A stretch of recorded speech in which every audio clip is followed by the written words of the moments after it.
चोलिया के देवरा लहंगा के बनल ठिकादार सलाम करे चोलिया के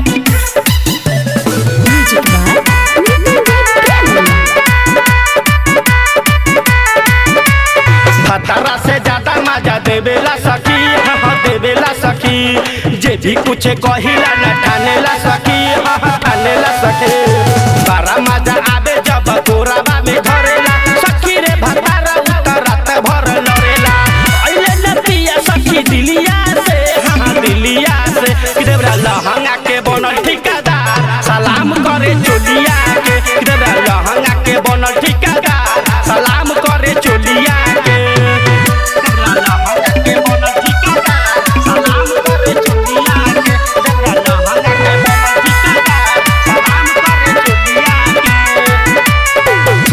से ज्यादा मजा देवेला सखी हाँ देवेला सखी हम के परे वाले का सेवेला सखी हाँ सेवेला सखी सैया से ज्यादा मजा देवेला सखी हाँ देवेला सखी हम के परे वाले का सेवेला सखी हाँ सेवेला सखी बानी हमको सोन का खेलिया से हाँ खेलिया से देवरा लहंगा के बनल ठिकादार सलाम करे चोलिया के देवरा लहंगा के बनल ठिकादार सलाम करे चोलिया के देवरा लहंगा के बनल ठिकादार सलाम करे चोलिया के देवरा लहंगा के बनल ठिकादार सलाम करे चोलिया के खतरा से ज्यादा हमें मानेला सखी हाँ मानेला सखी जे भी कुछ कहिले न ठानेला सखी हाँ ठानेला सखी खतरा से ज्यादा हमें मानेला सखी हाँ मानेला सखी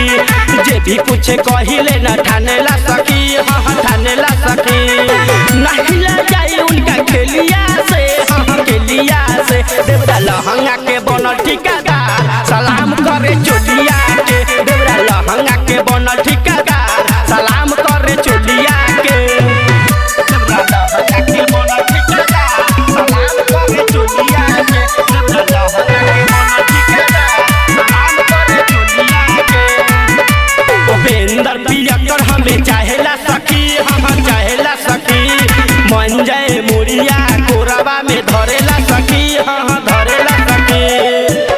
उपेंद्र पियकर हमें चाहेला सखी हम चाहेला सखी मन जाए मुड़िया धरेला सखी हाँ धरेला सखी जितेंद्र के कहिया लबेलिया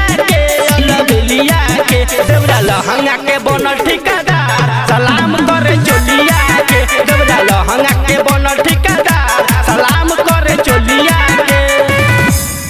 रंगदार रिकॉर्डिंग स्टूडियो मुजफ्फरपुर झपहा।